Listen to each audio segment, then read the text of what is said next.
दुचाकीस्वारास अज्ञात वाहनाने उडविले।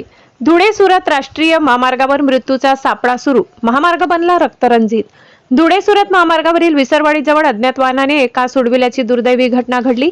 सकाळी 11 वाजेच्या दरम्यान मनीष शिवाजी गावित राहणार बंधारपाडा तालुका नवापूर हा पत्नीसह बंधारपाड्याहून पानबारा येथे शाळेत शिक्षण घेत असलेल्या मुलींना भेटण्यासाठी दुचाकी क्रमांक MH39X2924 वर जात असताना महामार्गावरील विसरवाडीतील सरपणी नदीच्या पुढे पाठीमागून भरधाव वेगाने येणाऱ्या अज्ञात वाहनाने दुचाकीला जबरदस्त धडक दिल्याने मनीष गावित रस्त्यावर फेकले गेल्याने अज्ञात वाहनाचे चाक तोंडावरून गेल्यामुळे तोंडाचा संपूर्ण चेंदामेंदा करून घटनास्थळी जागीच ठार झाला, तर त्याची पत्नी सुखरूप बचावली।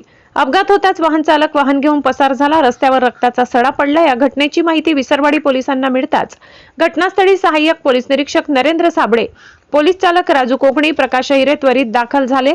त्यांनी मयतास ताबडतोब ग्रामीण रुग्णालयात शवविच्छेदनासाठी रवाना केले आणि महामार्गावरील वाहतूक सुरळीत केली। बंधारपाडा गावात घटनेची माहिती मिळताच सर्वत्र शोकाकुल वातावरण आहे आणि नातेवाईकांनी आक्रोश करत हंबरडा फोडला। अपघात करून पसार झालेल्या वाहनाचा शोध घेण्यासाठी पोलीस रवाना झाले आहेत। लोकशाही हक्क न्यूज चॅनलसाठी जयस्वाणी, विसरवाडी।